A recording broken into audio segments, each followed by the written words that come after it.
Some of us are outwardly successful, but inwardly feel unhappy and living a life lacking in purpose and meaning. The Necktie and the Jaguar by Carl Greer can help you discover what's important to you and how to go for it. For more information or to purchase the book, visit carlgreer.com. That's CarlGreer.com.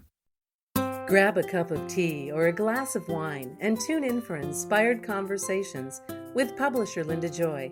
On Tuesdays at 2 p.m. Eastern, Linda creates sacred space for leading female luminaries, empowering authors, heart-centered female entrepreneurs, coaches, and healers. A soulful venue where guests openly share the fears and obstacles they've overcome, wisdom and lessons learned, and the personal journey that led them to the transformational work they do in the world. Inspired conversations to empower you on your path to authentic, soulful living. Welcome to Inspired Conversations. I'm your host, Intentional Living Guide, Mindset Mojo mentor, and publisher of Aspire Magazine. And I am so happy that you're here with me to circle up with me and today's special guest. I love meeting women who do life their way. Kori Hahn has been doing exactly that, living off the grid as a young woman in Alaska, studying with spiritual teachers and soul guides in Mexico, Sri Lanka, and Morocco, and surfing around the world. Yet her primary perennial quest has been an inner one. And I'm sure you can all relate, my friends. To that end, she offers simple daily steps grounded in sacred yogic texts that will help you live your life your way with maximum meaning and joy. And you know that's what this show is all about. It's Inspired Conversations, bringing you conversations with women who are navigating life, discovering their truth, and bringing that truth and light to others. Kori is the author of Rituals of the Soul and founder of a community gathering place called the Santosha Society, which is dedicated to travel, surfing, and the soulful. She hosts numerous trips around the world for hundreds of women who study Ayurveda, yoga, meditation, and all things related to soul growth, knowledge, and fulfillment. When she isn't traveling, she divides the time between Sri Lanka and Southern California. Welcome, Kori. Thank you. Thank you so much for having me, Linda. It's such a joy to be here. Well, I always love to start off with a question. What got you on the path that you are on now, my friend? Grief. So that was your catalyst for transformation.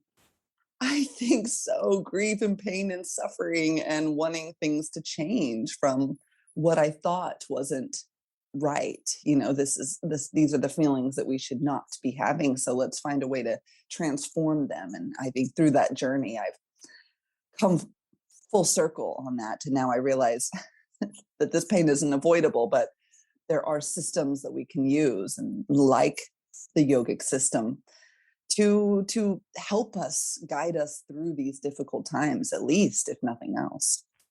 And how long have you been on this journey? When did this unfold? I started with yoga when I was 21. Right at the end of my college life, my boyfriend passed away. And I think a few months later, one of my professors actually asked me if I would like to join her to a yoga class. And that was my first class. But that death really changed the way that I was thinking and asking and what my life was revolving around. Suddenly, I needed to know, what was the point of all of this? Why did he just die so young? Why am I still here? All these much bigger questions than most 21-year-olds were asking themselves at the time. And so that found me diving into the theology, spirituality, and this world. And I think once I got my toes in the pond, I knew I wanted to dive all the way in. And so 20 years later, here I am. And then as this journey unfolded, had you always been interested in travel and surfing? Was that a part of who you were prior to your boyfriend's death, or did that unfold on this journey too? That unfolded later. Yes, soon after. I never actually considered that, if maybe it was his death that actually sent me kind of on the journey, even physically, on the adventures I've been on traveling. But it could have, and it definitely allowed me to face my fears, because the scariest thing that and the most painful thing I'd ever dealt with had just happened. So suddenly I wasn't so scared of doing things like jumping on a plane and going to Europe for the first time when I was 24. Or I started surfing later in my late 30s. So that came later, definitely. But what a beautiful life you've created, one of service and community. So what was the catalyst that led you to say, I'm going to write a book? And your book is Rituals of the Soul. What inspired that?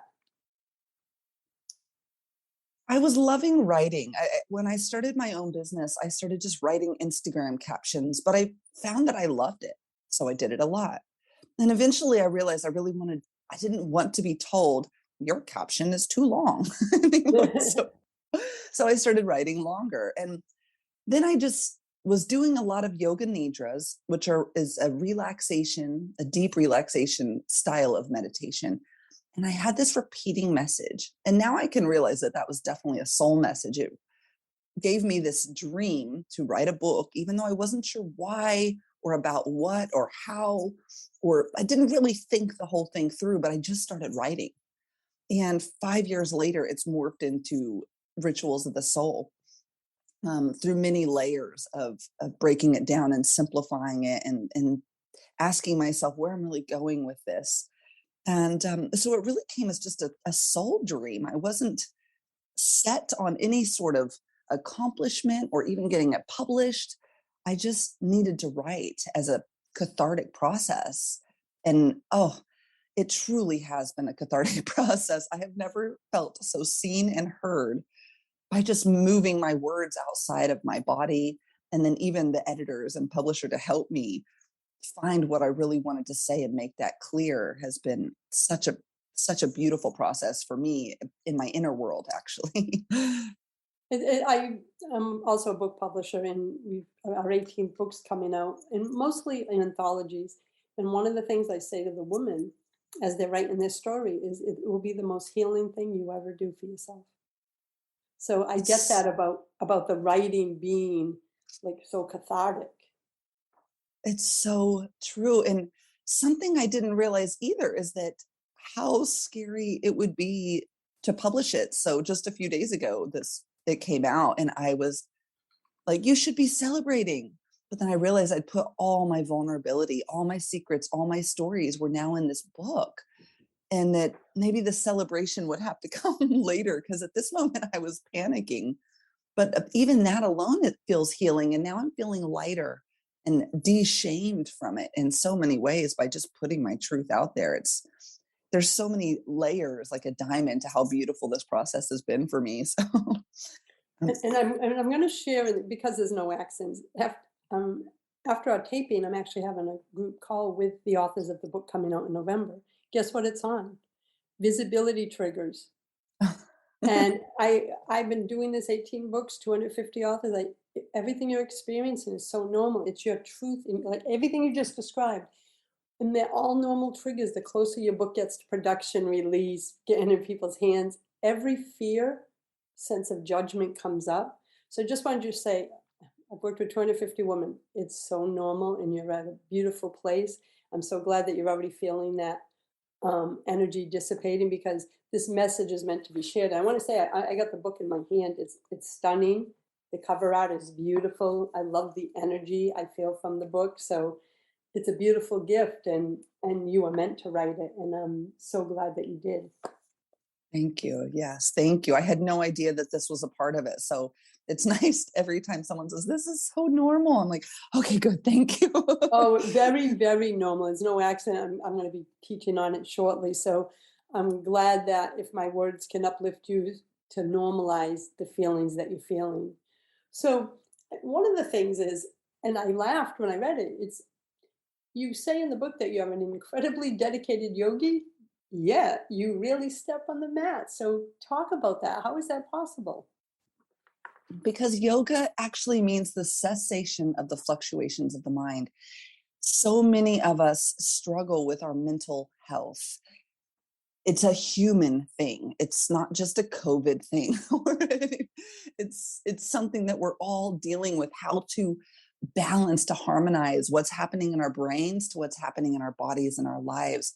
And so when I realized that for years I was doing a physical practice on my yoga mat, but actually it was my mind that needed more attention, I started pulling away from that 1 hour I made myself show up to do a physical practice, and focused more on what practices are helping me with my biggest struggles, which is my anxiety and my depression.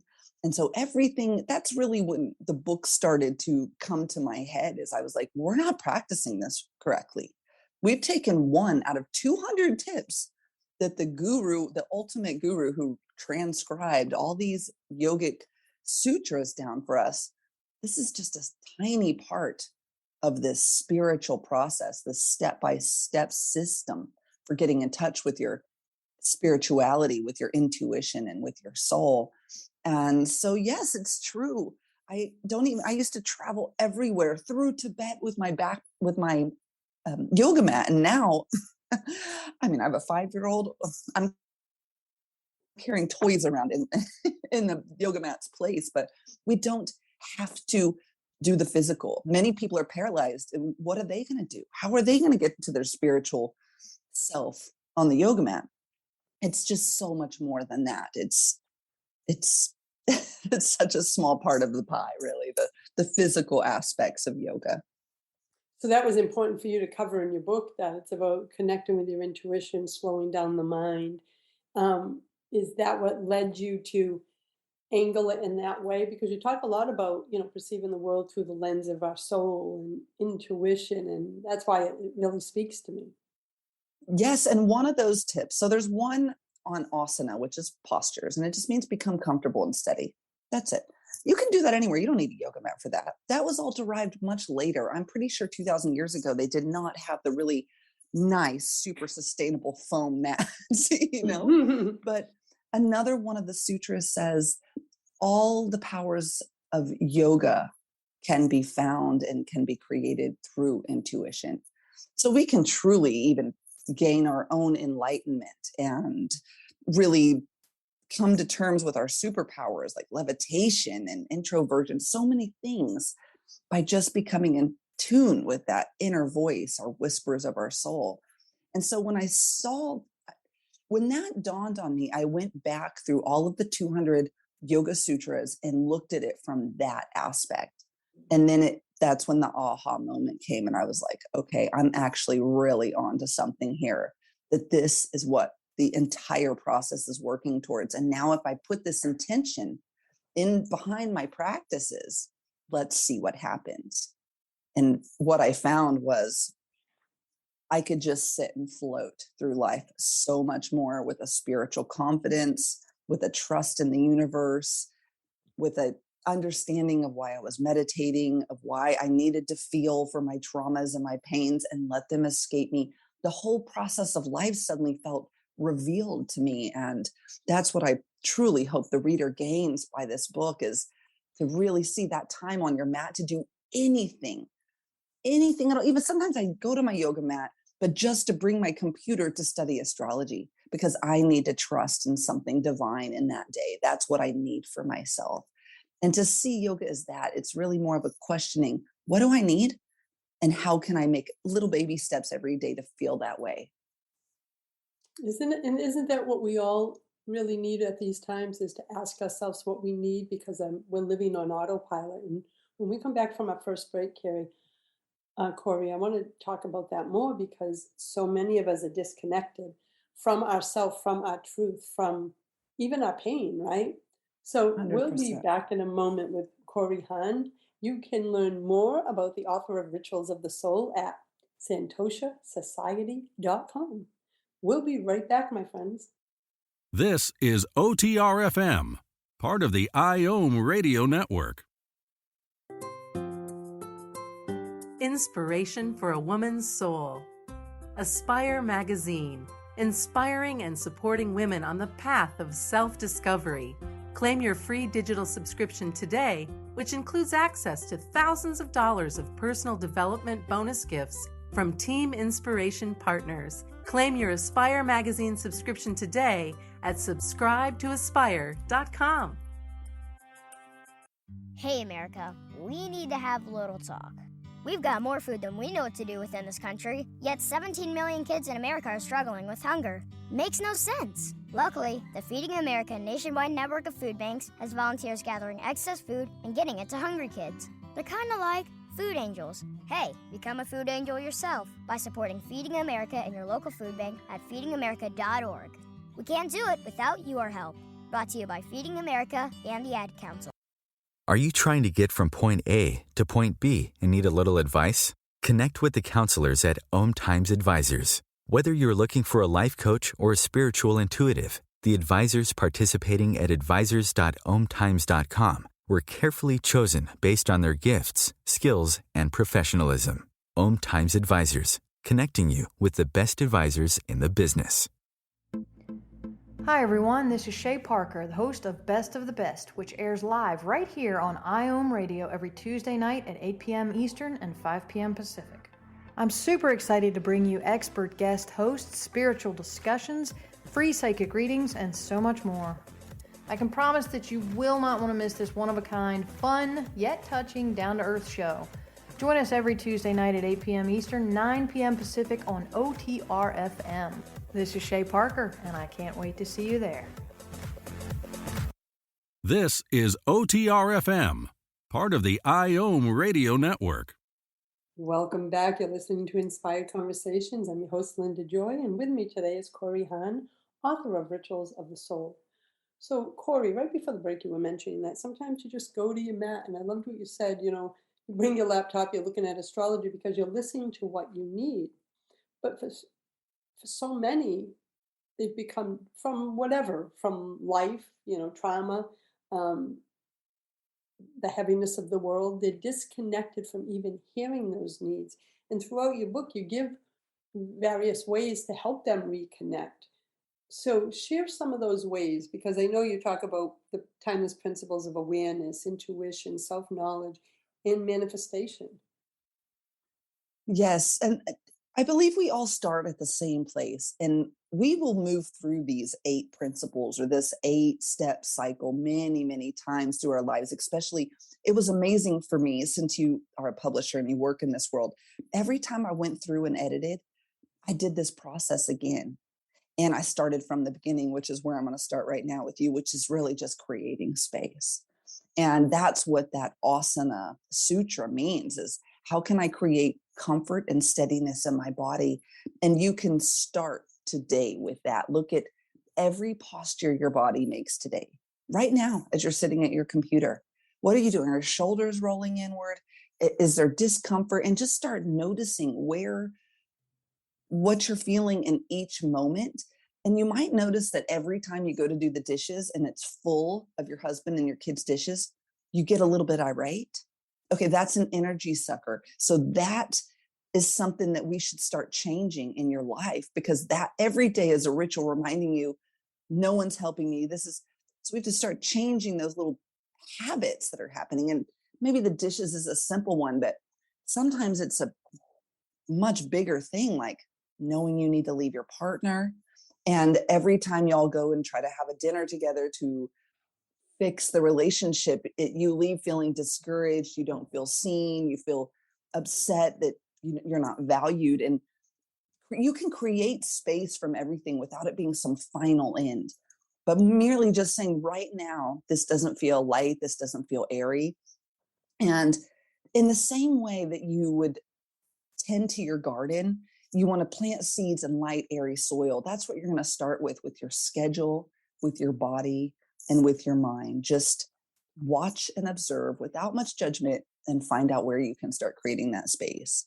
And as you do create space, let's say in your schedule, then you can start to integrate little rituals that are going to help you move forward. So when I started this process, I realized that my mind was really busy and really anxious. And that's why I started really committing to my meditation practices more. I realized if I could do 100 breaths a day, because the 1-hour sitting practice was actually making me tense in that when I looked at it through that lens of creating space, I realized I have too much to do. I'm a mom. I'm writing a book. I need to do this. So then I realized, okay, I'll do 100 conscious breaths a day. And now all of my meditation comes whenever. There's no tension to it, but I am getting what I need more. My mind is feeling more calm, more spacious. And so that's where I really think we can start, is to create the space to bring your mind to focus and concentrate on what you're feeling in that space. And those are the 3 steps to listening to your intuition. The more you do these 3 things, and I guide the reader to create rituals to do each of these things in the beginning. There's no other way besides you will have to hear what you inside, what you want to do, what you're passionate about, what you're not passionate about, what you want to avoid, because you're listening to how you feel. And it's crazy, but this allowed me for the first time in my life to actually start to emotionally regulate. I'm learning this at 40 with my son, who's 5, because I realized I wasn't feeling. And then if I did feel something really strong, I immediately tried to distract it or put it away or hide it. Like we talked about at the very beginning of this podcast, that grief, I wanted it to all go away. I wasn't learning how to live with this reality of my life. And so hopefully that helps as where to start today, how to start really looking at this, at your life as ready to change and to use the yogic system to find what you want and what you need. It's so beautiful, Kori, and a lot of what you said resonated with me. I've never been one to be able to sit down and meditate. And I'm entering my 59th year this month, actually. And it took probably 40 years for me to release the judgment around that. Because it's like, well, you should be able to sit and meditate and cross your legs and do all that. And I realized that for me, that caused more anxiety. But what I did discover is it's in the moments. I'm meditating every moment. And it was when I realized that it's like being fully present in a moment is meditation for me. That is stillness for me. Washing dishes, looking out at nature and being present in the moment. Those little moments have become how I've transformed my life, my mind, my inner peace. So the other thing that you said that really resonated. I just wanted to share that because for everyone listening, there's many of you who may not feel drawn to get on the yoga mat, as Kori said, or meditate, and that's okay. But what Kori just said is there's ways you can find it. Like I love this 100 conscious breaths. So I have a question just for my own, and I'm sure the listeners wondering. So is that a process and ritual that you do? And is it all 100 breaths at the same time that day, or throughout the day you're committing to a total of 100? Yeah, it's in the beginning, I had to really gauge that. I was counting. So I'd say 10 here, and then I'd remember an hour later, maybe I'd do 10 here. But I was actually counting. Now that's the beauty of ritual, is if you do it a little bit and you do it religiously, kind of, you do it every day and you count those breaths, after about a week, you're just doing it. We're such creatures of habit. It becomes so easy, really much easier than we think. And that's the thing. I just really wanted to get rid of erroneous to-do lists of like, this is what I have to do to feel good in my body, because eventually you start clinging to that. I didn't make it to yoga, and that's why I'm off today, or a yoga class, I should say.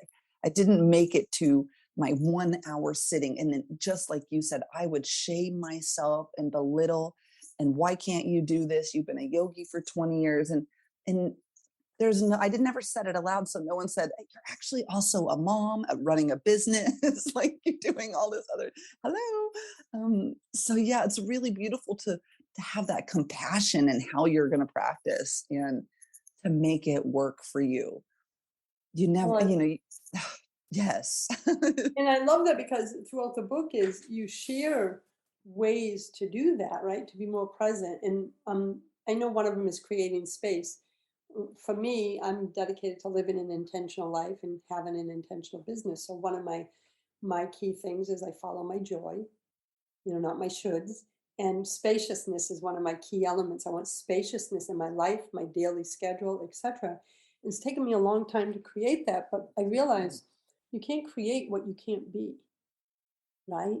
So if you can't create space within, and find those moments of just being, how can you create it on the outside of you, to have that spaciousness?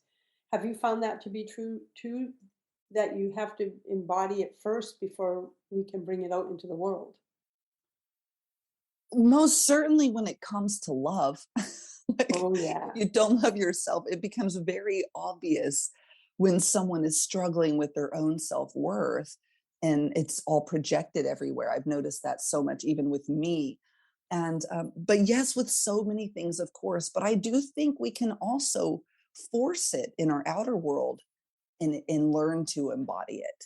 I mean, I wasn't always spiritually confident, especially with these exotic looking foreign Hindu deities. But I started touching their feet and praying to them. And eventually I found they were living within me. And so that's, I guess, an example of it coming maybe from the outside within. But most certainly it must be easier to start with what you need, with what you can do. And I love how you say you really wanted your days to have a spacious feel to them. And we have to ask ourselves why we're not allowing what we want for ourselves to. I actually get more into that in the unblocking and becoming in chapter 7. But if you know you want spaciousness, why aren't you giving that to yourself? And so I realized in my own journey that I was really busy for many years with my business because that gave me worth. That productivity, that busyness made me feel like I was really something.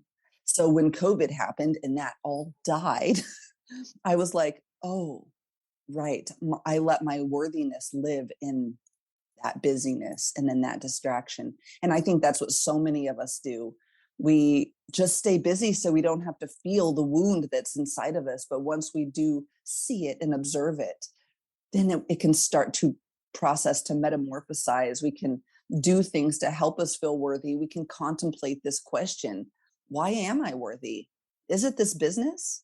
Then my partner left me. Then I realized, oh, it doesn't live in him either, or in this marriage. I still, once again, have to find my worth within. So much of what you said really resonates with me as well. But yes, we have to make that happen. What we want, we are in charge of.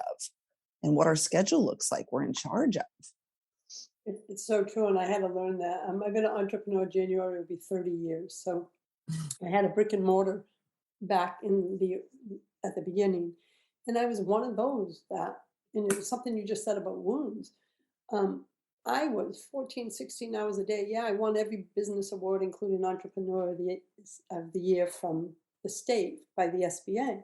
At what cost, though? Right? Yeah.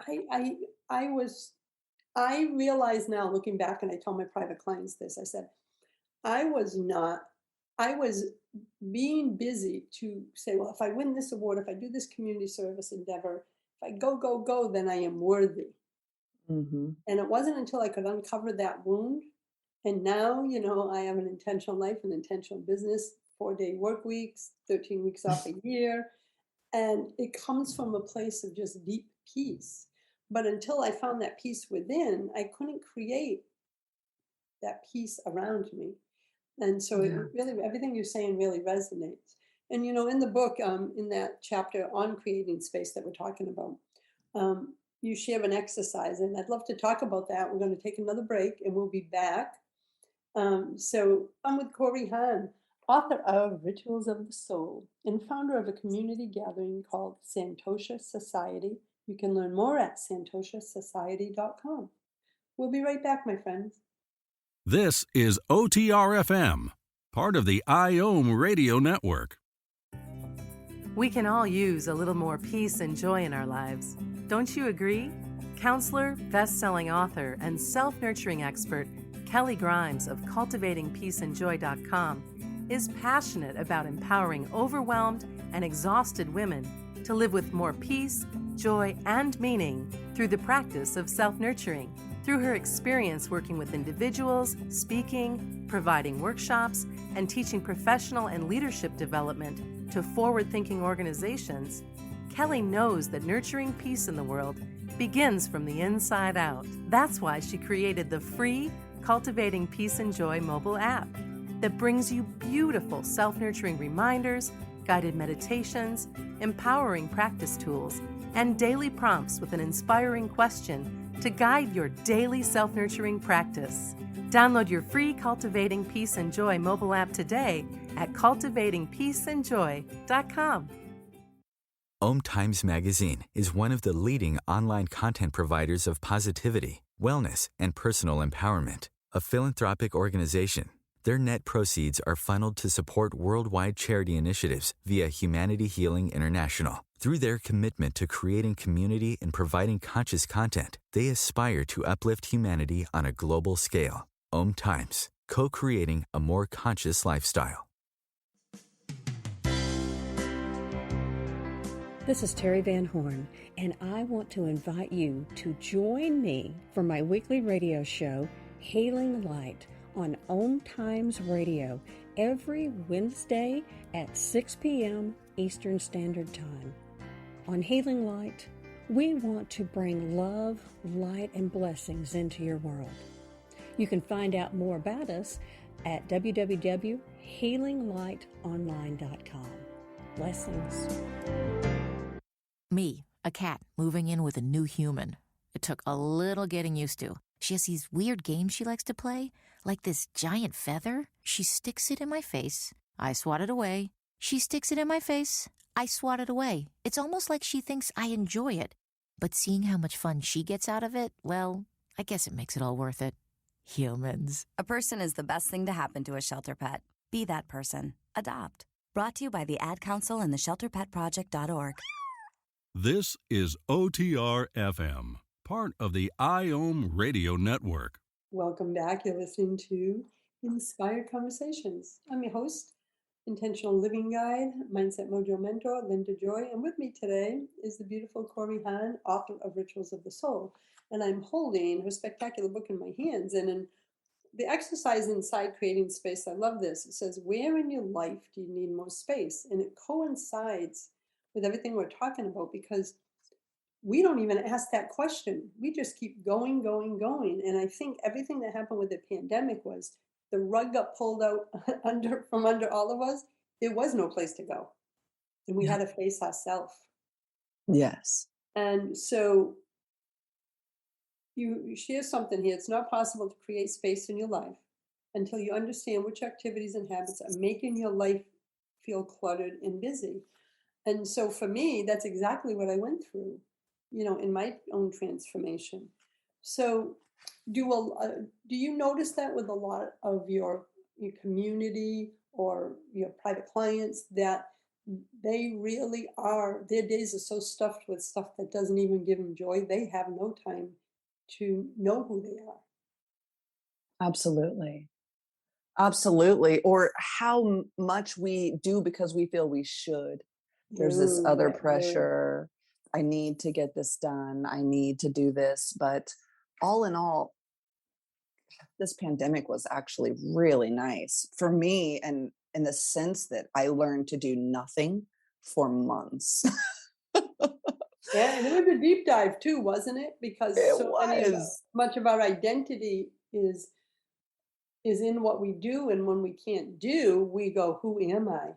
What's my value? What's my worth? And that's what the questions were that kept coming up with my clients. Yes. And I realized how unworthy I felt. When I say it was a lovely process and it was great and a gift, it was messy and I cried all the time. And it was a lot of, once again, grief came in to morph everything around. But yes, I did start to really sit and look and find the spaciousness to see everything. That's where, the first step happened. And then I kept moving along the process. Once you have the space, you can create, a concentration or a mindfulness or an awareness practice from that open spaciousness.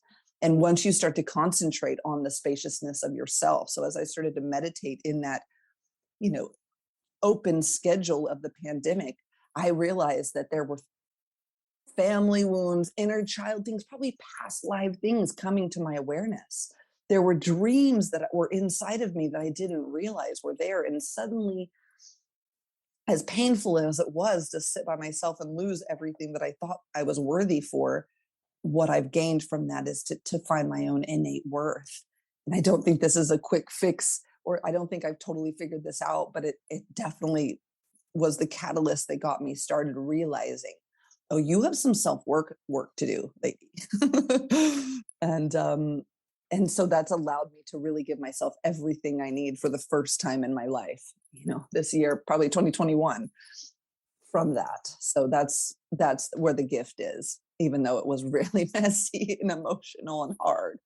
But I'm hearing that, Kori, from so many of my friends and clients, that as hard as it was, and for some it was devastating, for many it was devastating, that they got to know themselves on a level that they create a relationship with themselves at a level that they hadn't known before. And so it's given them hope that moving forward and, into 2022, it's almost like this whole new energy we're existing and living in our own bodies and our minds and in the community. To me, that is liberating. I wish we didn't have to all go through as a collective what we're going through. But the waking up of people to their joy, to their truth, to their worth, in the community that I serve anyway, which is very similar to yours, the global community, gives me hope for the world. Yeah, especially for the spiritual seeker. Yes. Yes. I often think lately I've come up with my own theory, and I could be very wrong on this. By no means am I a guru. I'm very much an average human being, just like everyone else. But I did notice that as we were in isolation, we all went to our first meditation intensive, whether we liked it or not. But some of us had the tools to learn not to focus on the thinking mind, but to actually use these tools, the practices of yoga, whatever they might be, if it's a yoga nidra or some type of hypnosis, or maybe it was a movement practice. It could have been anything. But if you didn't have those tools and you sat at home alone for months on end, allowing your thinking mind to be the voice of your life, it's no wonder people are cracking really hard right now. Like even how people are getting so bent out of shape on airplanes, and they keep having to land airplanes because people are having like irate fits. And you think, why did everyone go so crazy? And why are some of us coming out feeling like a new life? And I do think it's because of how we spent that time, that spacious time. And so you really are creating the soil for anything you want. You can manifest more pain, more busyness, more distraction, more distance from your soul, or you can start to take 100 breaths being in your body.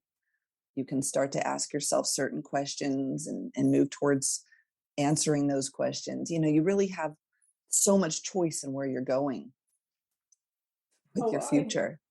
I agree completely. That was well, my family calls me a hermit anyway. And it's so funny because for 40 years, I ran away from myself, could never be with myself, was always on the go just so I wouldn't have to be. And then the last 20 years, I'm a hermit. So when everything happened, we shut down, it was no different for me because I live in the middle of the woods on a spring-fed pond. It's heaven. So it was I just went deeper into my daily commitments, right? But like you said a little bit ago, you said some people had spiritual and personal development tools to turn to during their times of struggle, and many didn't. And that was heartbreaking. That's why we elevated everything we did with all my brands to get the messages of people like you out there going, please, there's processes and there's yoga and there's breath work and there's ways we can help you navigate this, but be open to receive. And that is what made the big difference, I think, in the collective for those who said, I'm willing to try something else, like whether it's meditation for the first time. So, again, your book was meant to be born, my friend. It's needed in these times. Yes, thank you. I was even thinking last night, I would love to just donate them to places where people are struggling with mental health. And in some ways, I wish the name yoga wasn't on the title, because we have such a strong stigma against it. But I hope that, in this book, I can at least explain to people so much of how yoga doesn't look like what they thought. And it really is a system for holistically helping you with your mental illnesses. And there's so much more than what we thought yoga was there for. And it's been so life-changing for my own anxiety. I've struggled for years, and many people have told me you should get on, pharmaceuticals, but I never felt okay with that for myself. And so learning the compassion with the tools was really, really so pivotal and helpful for me. And I just thank you for spreading the message of alternate therapies and alternate ways of living, and just the wisdom that comes. I'm with you, sister, because I suffered with anxiety for 35 years. I've done the medicated route, and I'm no longer medicated, but I made the choice that was for me at that time until it wasn't that choice anymore, right? And so for me, I use all my media platforms. I have multiple inspirational media brands to spread a message of self-love, self-empowerment, hope to women around the world, because I never want a woman to feel like she's alone. So we're going to take our final break, and when we come back, I want to talk about some of the rituals, right? Because your book really empowers readers to create their own personalized rituals. I know why they're important to you, but let's dive deeper into that. And I will ask you to share what the most important thing that someone who wants to create a set of rituals needs to know. So we'll be back for our last segment. I am with Kori Hahn of SantoshaSociety.com. Be sure to visit her place in this world and enjoy her offerings and services, my friend. And of course, pick up a copy of Rituals of the Soul while you're there. We'll be right back. This is OTR-FM, part of the IOM Radio Network. Are you designing your life or living by default? Discover your soul's unique human design and be empowered to live the life you were meant for. Nancy O'Keefe, certified human design specialist, intuitive transformational coach, and compassionate transformer, helps women like you peel back the layers of who they've been taught to be to reveal who they truly are so they can create the life of their dreams. Nancy knows firsthand that anything is possible. She divinely designed her life and went from receptionist to company VP and on to founder and CEO of her own multi-seven-figure firm. Nancy has been developing and coaching people for over 25 years and is passionate about helping them understand their divine design, embrace who they are, and live their best life. Schedule your complimentary call today at nancyokeefecoaching.com. Wellness and Personal Empowerment, a philanthropic organization. Their net proceeds are funneled to support worldwide charity initiatives via Humanity Healing International. Through their commitment to creating community and providing conscious content, they aspire to uplift humanity on a global scale. OMTimes, co-creating a more conscious lifestyle. Circle of Hearts Radio is a sanctuary on the airwaves. Join me, Grandmother Elia, in the circle on Sunday, 2 p.m. Eastern, as I share information to both enlighten and nourish your soul. The number one reason girls drop out of school in sub-Saharan Africa is lack of access to feminine hygiene products. The Pads for Schoolgirls Project, an outreach of Humanity Healing International, is changing this paradigm by setting up sewing programs at schools, teaching girls a vocational skill while producing the reusable pads that help keep them attending classes. The girls pay it forward by making and giving pad kits to other girls in need. To learn more, visit humanityhealing.org. Humanity Healing is where your heart is. This is OTR-FM, part of the IOM Radio Network. You're listening to Inspired Conversations. Thank you so much, everyone, for being here today. Whether you're listening live or on the replay, you are sitting right by Kori and myself for this sacred conversation. So we've talked a lot about rituals and the importance that they play. And your book empowers readers to create their own personalized set of rituals. So share why it's important, and then what's the most important thing that that they need to know to create a set of rituals. Yeah, that's great. And maybe I'll just try this a different way. I've never done this before. So we're really trying something new. But will you tell me, could you be vulnerable with me for a minute? And can I ask you, what do you really want to feel in your body, in your life, in your daily existence for the next month? What's one way you'd really love to feel? What do you need right now, Linda? There's two things that just came to mind simultaneously, so you can choose either one. It's just alignment, which means I just stay in peace, and the other one was joy, because that's one of my core things. So, and I think the two are interrelated. So I just want to feel aligned in peace. Beautiful. And I'm going to put the alignment aside because I feel like we naturally get aligned when we listen to our intuition. So let's start with joy, because that is actually one of the yogic or yogic, some might say, values. And in the first two steps of yoga, one is the rules, which are things, the 5 rules: be kind, a very simple thing, don't lie, trust your body.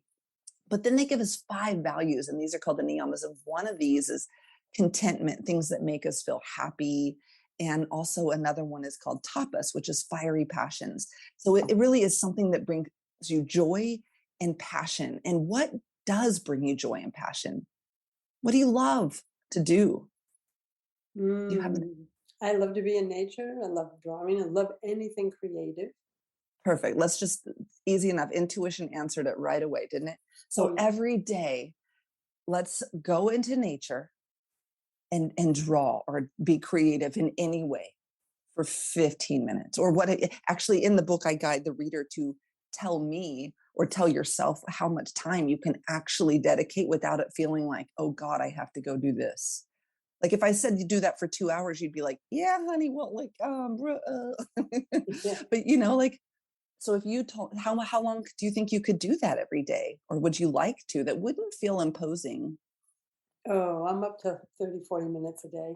Yeah, well, you're a creative, so that works. And for me too, that would be so easy to commit to. But that's it. So then every day when you go sit in nature and you take your drawing, your drawing journal, you do it for 30 minutes. And of course, if something comes up, you don't have to be a martyr about it. But ideally, every single day, you have this intention to do something that you love, and you create moments of joy by doing that. And you realize that as you do it every day for 10 days, you're going to go, I love how many moments of joy I'm making for myself. I think I might start doing this in the morning and evening. Next thing you know, you're allowing yourself to have joy 2, 3, 4 times a day, And that's really the key to it, is that's where you get the meaning and the intention, and you start to make changes in your life without really a whole lot of effort, just a little bit. And not only is your practice, and you can do that journaling in nature on your yoga mat, that can be your yoga practice. Commit to that, or on any mat, on any cushion. You don't need it, but to look at your yoga practice as that is really to give you anything you need to feel whole, to feel healthy, and to feel what you want. And so, yeah, if you have struggled with anxiety for years as well, and you know that, then you might add those 100 breaths also. So now you're feeling that you have calmed your thinking mind and done something to harmonize it, and also created joy each and every day. You can do both of those things within 20 minutes, really. And have that be a big part of your daily schedule, not time-wise, but intention-wise.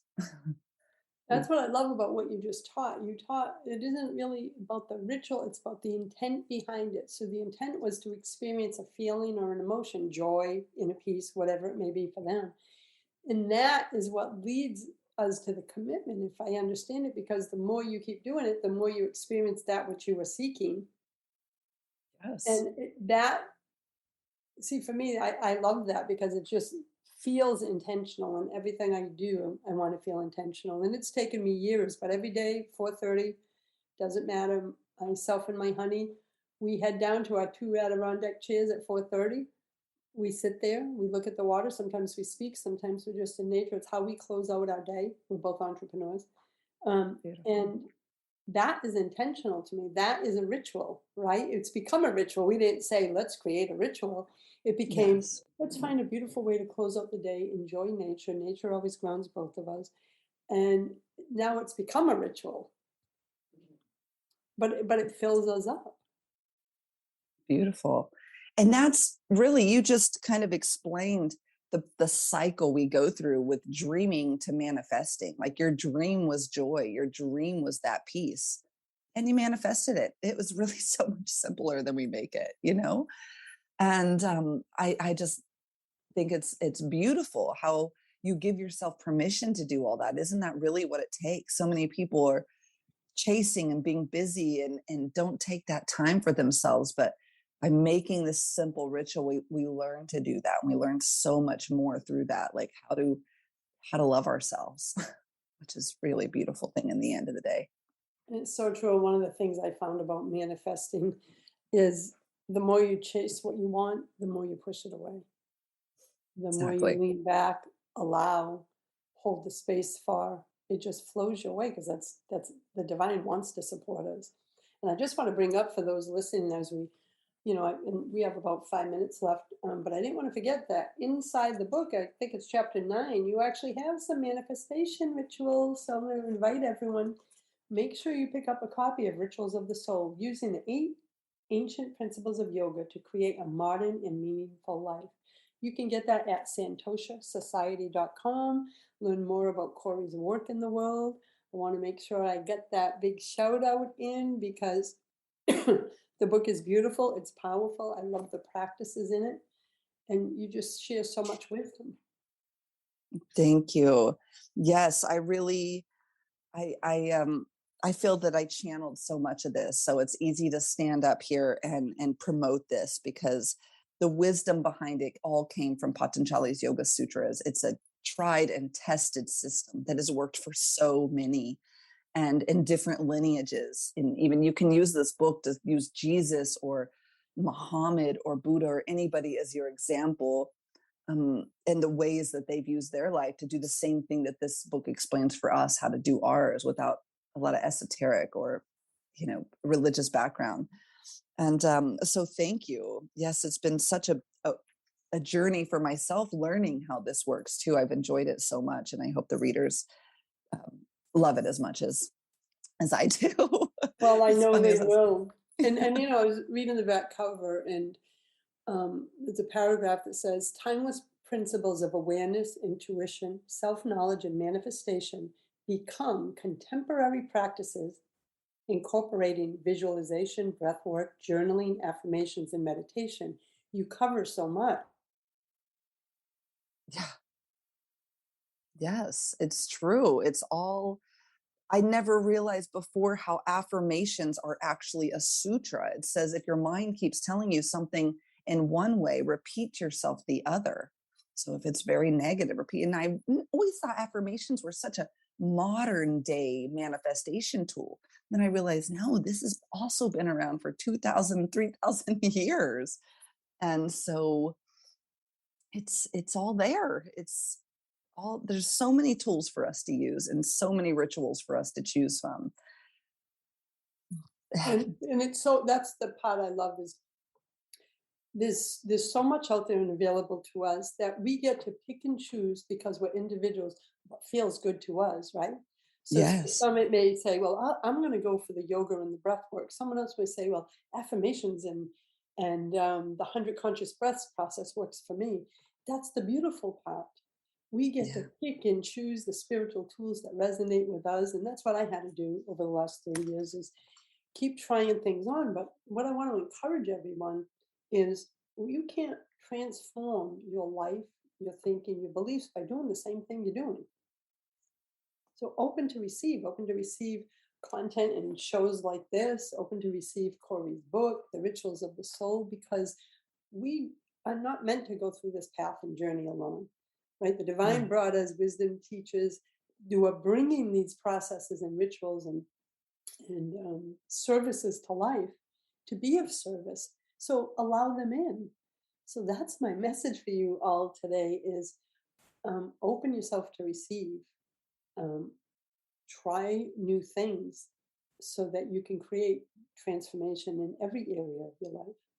And Kori, in the last minute we have, would you like to leave a closing message, even more than the wisdom you've already shared?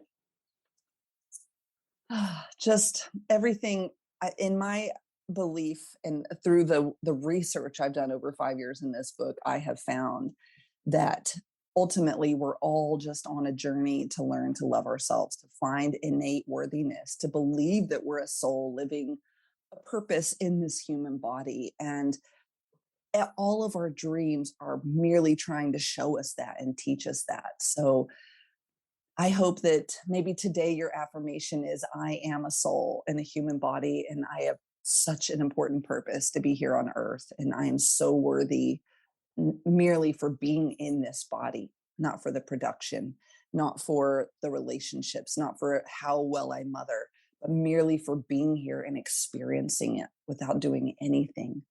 And yeah, that we are all so deserving of that love. What a beautiful, sacred reminder. Thank you, Kori, for that message. Thank you for joining me today. Again, I want to give Kori's website. It's SantoshaSociety.com. Learn more about her work in the world there. Grab a copy of Rituals of the Soul while you're there also. Until next time, my friends, choose love, choose joy, choose happiness. Blessings. Thanks for listening to Inspired Conversations with publisher Linda Joy. Join our sacred space every Tuesday at 2 p.m. Eastern and meet leading female visionaries, empowering authors, heart-centered female entrepreneurs, coaches, and healers. Inspired Conversations with Linda Joy is a soulful venue where guests share the obstacles they've overcome, along with wisdom and lessons learned on their personal journey that led them to the transformational work they do in the world. Inspired Conversations to empower you on your path to authentic and soulful living.